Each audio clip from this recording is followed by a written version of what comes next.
राधे राधे। जय श्री कृष्णा। सोमवार व्रत कथा।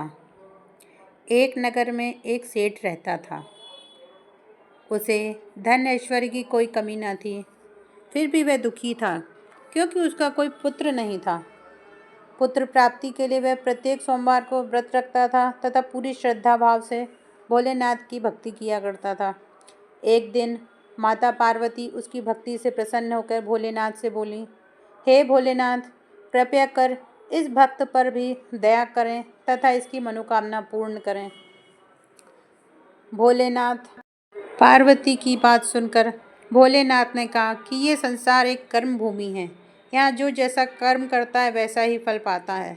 इस साहूकार के भाग्य में पुत्र नहीं है और ये पुत्र चाहता है। मैं क्या कर सकता हूँ इसमें। परंतु माता पार्वती निराश नहीं हुई तथा उन्होंने भोलेनाथ को मनाया कि वह इस साहूकार की मनोकामना पूर्ण करें। भगवान शंकर ने पार्वती से कहा, तुम्हारी इच्छा है इसलिए मैं इसे एक पुत्र प्रदान करता हूँ, लेकिन उसकी आयु केवल 12 वर्ष होगी।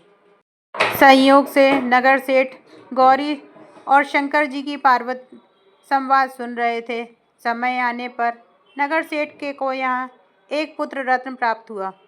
सब लोग उन्हें बधाई दे रहे थे, परंतु नगर सेठ को कोई खुशी ज़्यादा नहीं थी क्योंकि वे जानते थे कि उनका पुत्र केवल 12 वर्ष तक ही जीवित रहेगा। यह एक अल्पायु पुत्र है।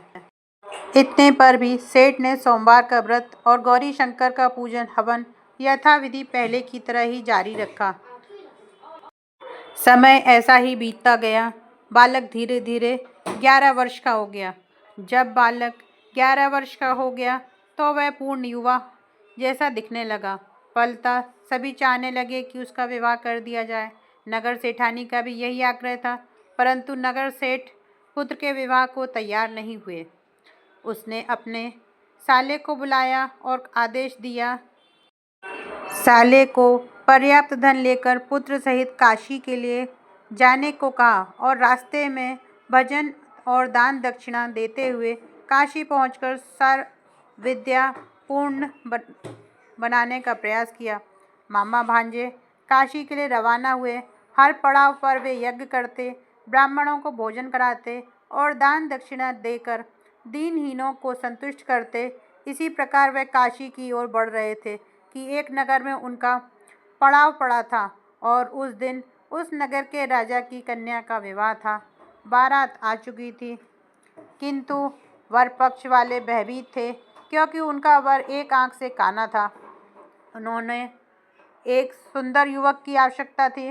गुप्तचरों से राजा को जब सेठ के पुत्र के रूप गुण की चर्चा का पता लगा तो उन्होंने विवाह के पूरा होने तक लड़का यदि दूल्हा बना रहेगा तो वे उन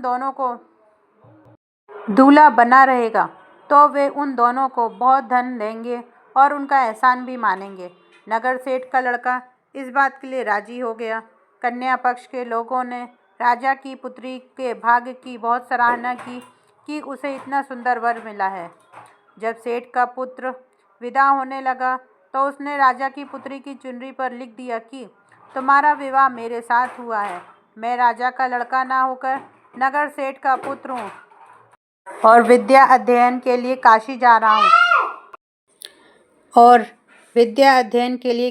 रहा हूँ। राजा का लड़का तो काना है। राजा की लड़की ने अपनी चुनरी पर कुछ लिखा हुआ देखा तो उसे पढ़ा और विदा के समय काने लड़के के साथ जाने से इनकार कर दिया। फलतः राजा की बारात खाली हाथ लौट गई। नगर सेठ का पुत्र काशी जाकर पूरी श्रद्धा और भक्ति से विद्या अध्ययन में जुट गया। उसके मामा ने यज्ञ और दान पुण्य का काम जारी रखा।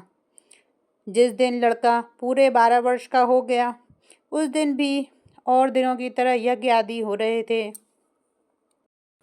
तभी उसकी तबीयत खराब हुई। वह भवन के अंदर ही कमरे में आकर लेट गया। थोड़ी देर में मामा पूजन करने को उसे लेने आए तो उसे मरा हुआ देखा तो उसे अत्यंत दुख हुआ और वह बेहोश हो गया। तब उसे होश आया तो उसने सोचा कि यदि मैं रोया चिल्लाया तो पूजन में विघ्न पड़ेगा, ब्राह्मण लोग भोजन त्याग कर चले जाएंगे। अतः उसने धैर्य धारण कर समस्त कार्य निपटाया और उसके बाद जो उसने रोना शुरू किया तो उसे सुनकर सभी के हृदय विदीर्ण होने लगे। सौभाग्य से उसी समय उसी रास्ते से गौरी शंकर जा रहे थे। गौरी के कानों में यह करुण क्रंदन पहुंचा तो उसका वात्सल्य से पूर्ण हृदय करुणा से भर गया। सही स्थिति का ज्ञान होने पर उन्होंने भगवान शंकर से आग्रह किया कि वे बालक को पुनः जीवन दे दें। शंकर भगवान को पार्वती जी की प्रार्थना स्वीकार करनी पड़ी। नगर सेठ का इकलौता पुत्र पुनः जीवित हो गया।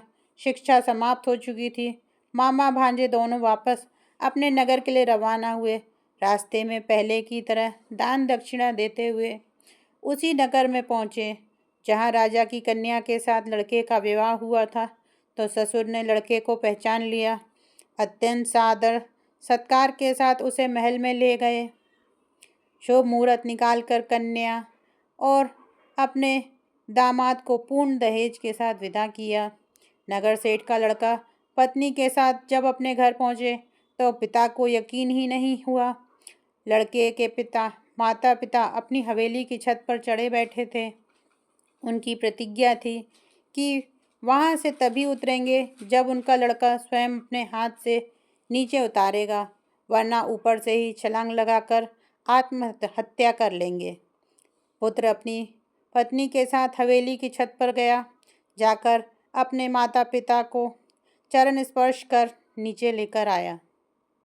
उसने अपने माता पिता और अपनी पत्नी को सारी कथा बताई। पुत्र और पुत्र वधू को देखकर नगर सेठ और सेठानी को अत्यंत हर्ष हुआ। सबने मिलकर उत्सव मनाया। हे भगवान, जिस प्रकार साहूकार की इच्छा पूरी हुई, उसे पुत्र रत्न दिया, उसी प्रकार जो भी लोग इस कथा को सुने उनकी भी मनोकामना पूर्ण करें एवं उन पर अपनी कृपा दृष्टि बनाए रखें। धन्यवाद। राधे राधे। जय श्री कृष्णा। हर हर महादेव। अगर ये कथा आपको अच्छी लगी हो तो लाइक, कमेंट एंड सब्सक्राइब करें। धन्यवाद।